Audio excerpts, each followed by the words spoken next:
আসসালামু আলাইকুম, সবাই কেমন আছেন? আজকে সেপ্টেম্বর 20 তারিখ, তাই সকালবেলা আবহাওয়াটা একটু চেঞ্জ হয়েছে, ঠান্ডা ঠান্ডা লাগতেছে। এই জন্য আমিও একটু সকালবেলার আবহাওয়াটা শরীরে লাগানোর জন্য একটু তাড়াতাড়ি অফিস থেকে আসছি, অফিসে আসছি বাসা থেকে। তো যেহেতু একটু আগে আসছি, এই জন্য একটু পার্কে আসলাম। এখানে একটা ভিডিও বানানোর জন্য খুব ইম্পর্টেন্ট মনে হলো ভিডিওটা।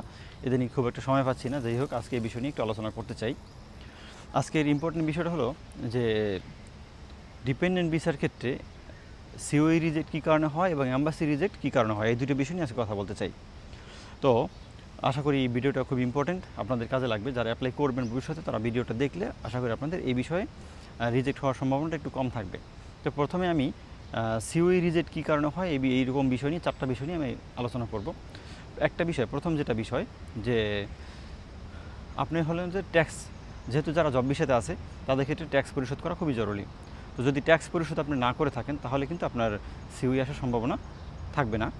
এরপরে যারা সেনমনে বা ইউনিভার্সিটিতে পড়েন, আপনাদের ক্ষেত্রে ট্যাক্সটাও পরিশোধ না করলেও আপনারা কিন্তু জিরো ট্যাক্সের সার্টিফিকেট হলেও সাবমিট করতে হবে। জিরো ট্যাক্সের সার্টিফিকেট, ওইটা ইমিগ্রেশন চায়। তো এই দুইটা জিনিস ট্যাক্সেরটা আপনাদেরকে মাথায় রাখতে হবে।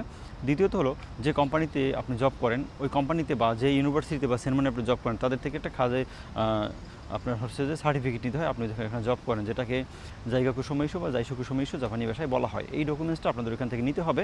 এবং অনেক সময় দেখা গেছে ইমিগ্রেশন থেকে এই ইউনিভার্সিটি বা হলো আপনার এই যে কোম্পানিতে নক করে ফোন দেয়, তো এই সব ক্ষেত্রে যদি ফোন দেয়, তাতে আপনাকে তারা যেন আপনাকে চিনে, এই ব্যাপারটা ইনশিওর করা দরকার। অনেক সময় দেখা গেছে এরকম হয় যে কোম্পানি থেকে কারেক্ট ইনফরমেশন দেয় না দেওয়ার কারণে রিজেক্ট হয়। এরকম কেসও একটা পাওয়া গেছে এর আগে।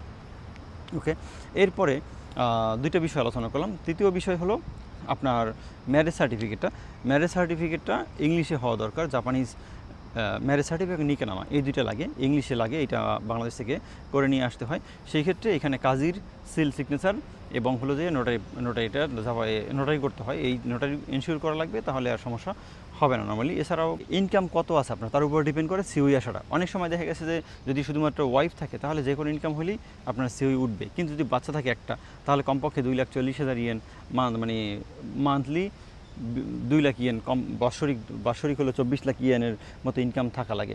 এরকম যদি না থাকে, তাহলে একটা বাচ্চা সহ সিওই অনেক সময় কম ওঠে, বা 2-1টা কেসের এরকম কিন্তু রিজেক্টের কারণ আছে। এছাড়া যাদের 2টা বাচ্চা এবং ওয়াইফ, তাহলে 3 জন এবং আপনি 4 জন, আপনাদের ক্ষেত্রে যেটা হবে যে বাৎসরিক ইনকাম কমপক্ষে যদি 30 লাখের উপরে না থাকে, তাহলে কিন্তু সিওই ওঠার সম্ভাবনা কম থাকে। এর আগে কিন্তু এরকম রিজেক্ট হয়েছে।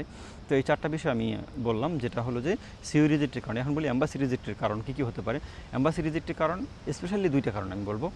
একটা কারণ হলো যে অনেক সময়, এর মধ্যে 2টা কেস আমি অলরেডি পাইছি যাদের অ্যাম্বাসি রিজেক্ট হয়েছে, সিওই আসার পর অ্যাম্বাসি থেকে ভিসা দেয় নাই।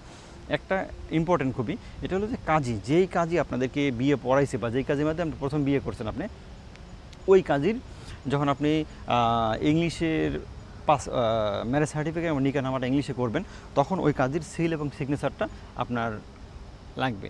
মনে করেন আপনি একটা কম্পিউটার দোকান থেকে ম্যারেজ সার্টিফিকেট এবং নিকাহনামা ইংলিশে করলেন, করার পরে যে কাজীর মাধ্যমে আপনি বিয়ে করছেন, ওই কাজীর কাছে যেয়ে আপনাকে সিল এবং সিগনেচার নিতে হবে ওইটাতে, এবং যেই উকিলে আপনাকে একটা উকিল থেকে ওইটা নোটারি করতে হবে। এই 2টা জিনিস আপনাকে মাস্ট করতে হবে। এখন এর আগে আপনি বলতে পারেন যে রিজেক্ট হয়েছে কী কারণে। এই যে এর আগে রিজেক্ট হওয়ার কারণ ছিল যে কাজী বিয়ে পড়াইছে, ওই কাজী মাধ্যমে আপনার হলো যে কাজী বিয়ে পড়াইছে, ওই কাজীর মাধ্যমে সিল বা সিগনেচার না নিয়ে অন্য কারোর মাধ্যমে সিল সিগনেচার নেওয়া হয়েছে। তো এই কারণে রিজেক্ট হয়েছে। আর একটা কারণ পাওয়া গেছে এর মধ্যে রিসেন্টলি, সেটা হলো যে ইংলিশ ম্যারেজ সার্টিফিকেটে থেকে কাজের কোনো সিল সিগনেচারই নাই, ওটা থেকে সিওই বের হয়ে গেছে, কিন্তু অ্যাম্বাসি থেকে ওই কারণে রিজেক্ট করছে, কারণ কাজের সিল সিগনেচার এখানে না থাকার কারণে অ্যাম্বাসি রিজেক্ট করছে। তো এইটা খুবই ইম্পর্টেন্ট একটা বিষয়।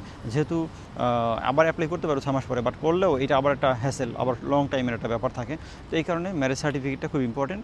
এছাড়া অ্যাম্বাসি থেকে রিজেক্ট হওয়ার কারণ আর একটা হতে পারে যে যদি দেখা গেছে অ্যাম্বাসি থেকে ফোন দেয়, অ্যাম্বাসি থেকে যে এখানে জব করে বা যে ইউনিভার্সিটি জব করে, এইসব জায়গায় নক করতে পারে কনফার্ম হওয়ার জন্য। এই জিনিসটা ঠিক থাকলে তাহলে অ্যাম্বাসি থেকে রিজেক্ট হয় না। অ্যাম্বাসি থেকে ভিসা পাওয়ার জন্য বর্তমানে ভিএফএসে জমা দিতে হয়।